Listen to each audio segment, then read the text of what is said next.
My name is Shelby Platt, and I decided to research disruptive behavior in the classrooms throughout the United States. I will argue that disruptive behavior is a problem that more people need to be informed of because disruptive behavior can lead students to think that behavior is acceptable and continue to act that way for much of their lives, and this behavior can eventually get worse and set back classrooms for many years to come. Teachers are pulled away from the lesson in order to discipline students more than teaching.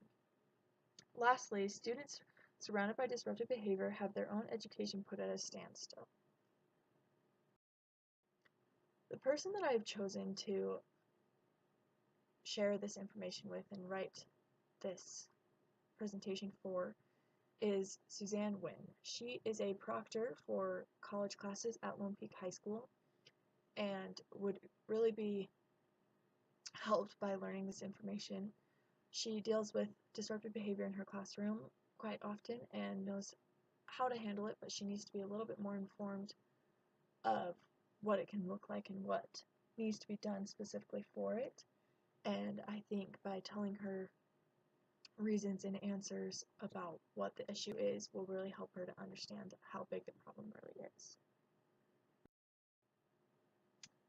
As I mentioned before, one of the biggest issues with disruptive behavior is if it is not stopped early on, the behavior will continue and get worse throughout the child's school education.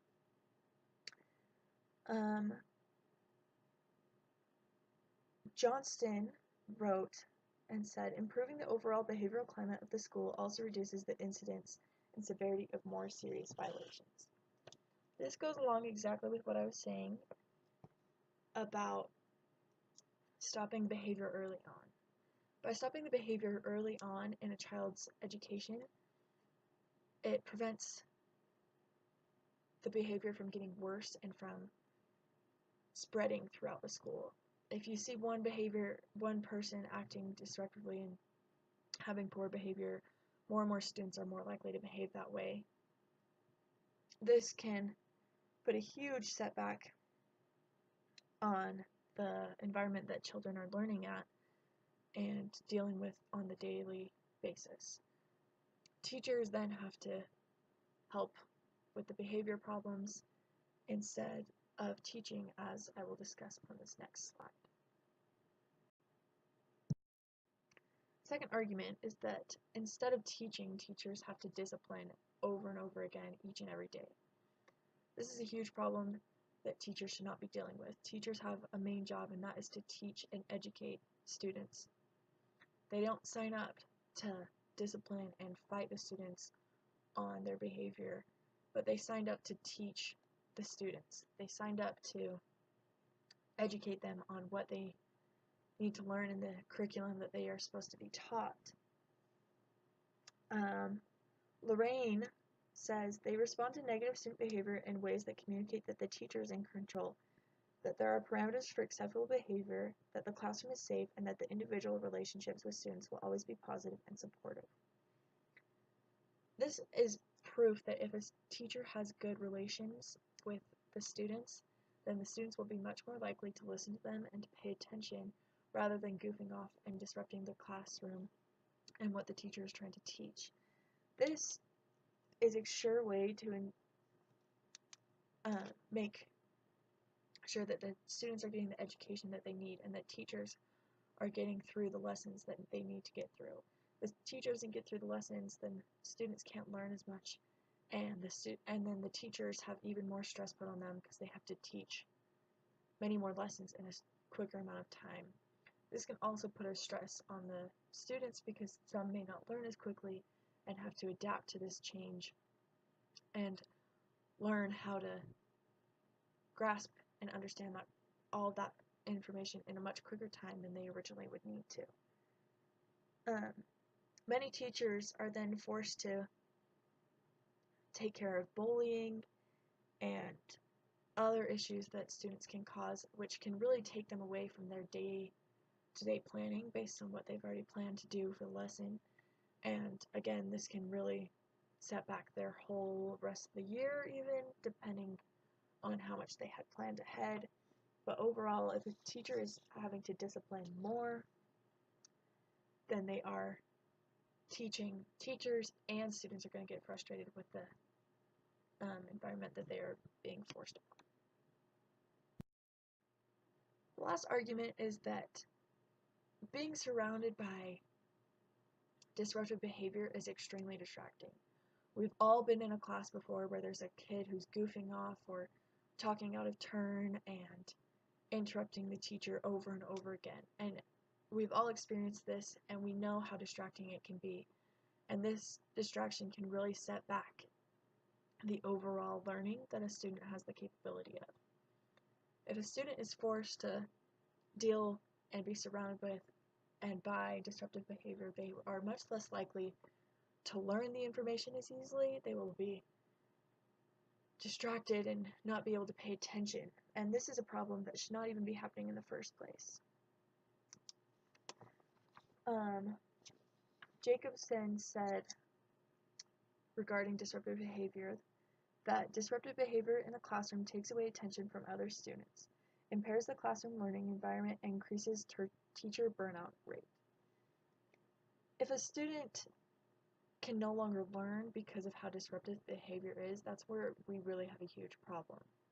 Students should not be distracted and have to really try to pay attention in order to learn when there should not be the distraction in the first place. Having a calm learning environment is a sure way that students will learn their education. And if a teacher is constantly having to control the class, they're much more likely to get frustrated and even quit in some circumstances, as Jacobson mentioned with the burnout rate. Overall, disruptive behavior is just a huge distraction that takes away from other students' learning and should not even be a problem in the first place. We need to stop it early on. Many individuals disagree that disruptive behavior cannot always be controlled, and they argue that mental health issues are a huge impact and factor in this. Authors Nancy Rappaport and Jessica Minahan said that often they lack basic skills necessary to regulate their behaviors and sometimes to even recognize their own actions. They can be inflexible and have outbursts for no apparent reason, disrupting the classroom routine daily. Mental illnesses affect students in many different ways, and some of them cannot even control it, which is a huge problem no matter what age you are. These problems need to be handled in their own ways, depending on the circumstances and how severe that child is, but mental health is a really big problem that needs to be taken into consideration. However, in regards to the mental health issues that have been stated before, many schools have employed mental health services in order to help these students. For example, there are usually counselors provided so that if a student is really having a hard time, they can go and talk to that counselor if they ever need to. And counselors are put in there to talk and simply work it out with a student in order to help them. And also, many times there are select classes for children who suffer from mental health problems that they can be all together and have staff members that are specifically trained in order to work with them. This is a sure way to make sure that they are being taken care of and not being ignored and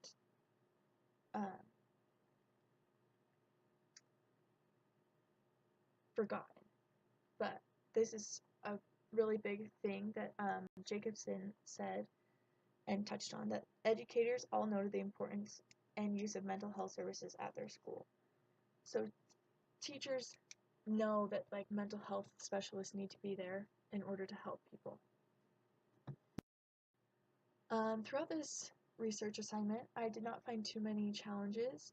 The main challenges that I found for researching articles were finding articles that showed why this was a problem rather than how to fix it, because I really wanted to focus on a claim of value and why this was a problem, and many articles only provided ways that you could fix this problem.